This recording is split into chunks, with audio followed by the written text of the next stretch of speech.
Hey guys, I don't know about you, but I hate being bored.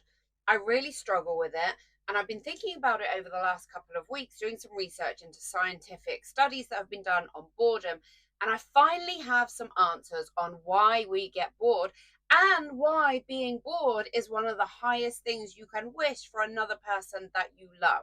Let me explain why. Boredom is a state of massive underwhelm.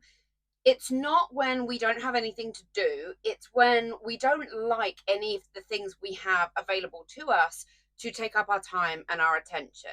So it's a preference thing. We don't have something that we would prefer to be doing in that moment. We only have things available to us that don't stimulate us. There was a scientific study done where they brought in hundreds of people into a room and they left them alone for an hour. The only thing they had in this white room was a table and a big button, and they were explained that if they press the button, they will be shocked. It was an electric shock button. But they were not given anything else. They certainly didn't have a phone, they didn't have a pen and paper. They were just left alone with their thoughts. Now, the scientists had asked the participants how they felt about being electric shocked, and almost everybody said they would rather pay money than receive an electric shock. But what do you think happened during the study? 25% of the women who took part in this research chose to press the button repeatedly to shock themselves, to stimulate something in them. 67% of men chose to do the same thing. We would rather electrocute ourselves than sit with our own thoughts. How wild is that? And we wonder why technology and social media have obsessed our minds and our time so much. It's such an easy way to get away from our own thoughts, to get away from sitting with ourselves, and to do something that distracts us from the fact we don't have anything we would choose to do. It's hardly surprising when we have Facebook, Twitter, YouTube, Snapchat, our news feed, and everything else that is available to us on our phone that we will choose to do that any second. Think about when we use our phones. Nowhere is safe. We use our phones when we go to the toilet. We use our phones if we're waiting in line. If we're at a traffic lights in the car, we swipe on our phones. We check our phones all of the time. And this is something that has been bothering me for years. So something that I've been looking into, and it goes hand in hand with being bored. We as a species have been given this technology that allows us to come out of that state of boredom. And here is one of the reasons this is so unhealthy. Being bored is something that you should look for. You should lean into it. Think about our ancestors. Back before the Industrial Revolution, when we were just getting by, it was subsistence, we were existing. Now, it was through being bored that the creative ideas came up to keep our species going and to evolve us and to push us into the future. Researchers suggest that boredom encourages action because we are thinking about what we don't like about the situation. We're thinking about what we don't want in our life. It encourages creativity, and it also encourages altruism. When we are in a state of boredom, we are far more philosophical than when we are constantly keeping ourselves entertained, swiping on our phones, or whatever else that you decide to put into that. It could be watching something on Netflix for 12 hours. Purpose is born from boredom. When we are bored and we don't have anything that is inspiring us, our minds start working overtime to find ways to change that, to solve that problem.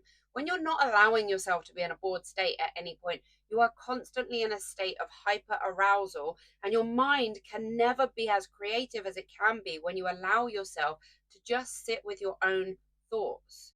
So when we experience boredom, we start thinking about our future and what things we want to do differently, what things we want to create for ourselves, which is magical, and that's the space that we want to be in regularly.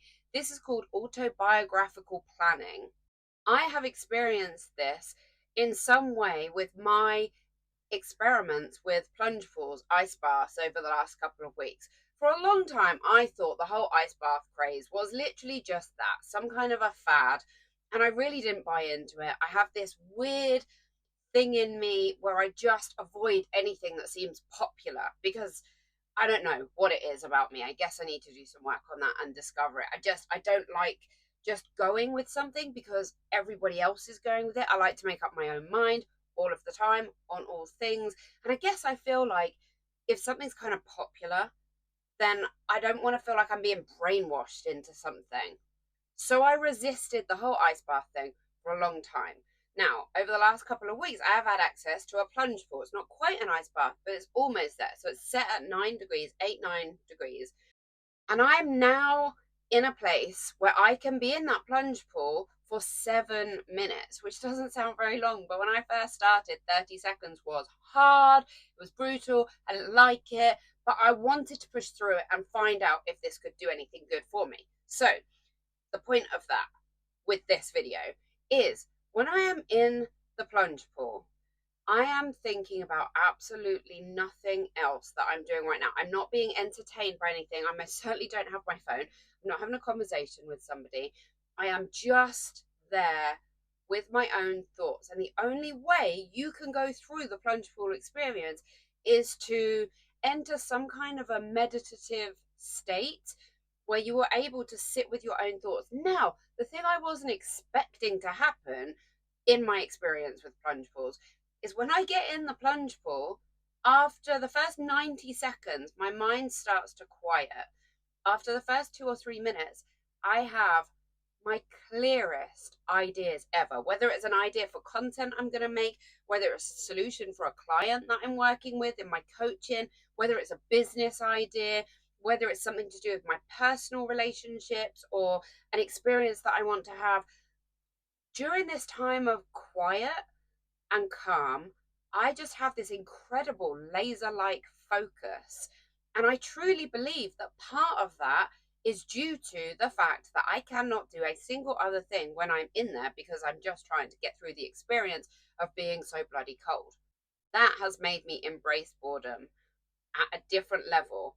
I have to have a point every day where I just kind of shut off from everything. I don't talk, I don't listen, I just sit in silence. And I believe it's because I really thrive in the creative mindset. I've always been a creative, and I think that's why I lean into that. And now researchers are telling us that this is where our creativity comes from. This is where our best problem solving happens, is when we are technically bored.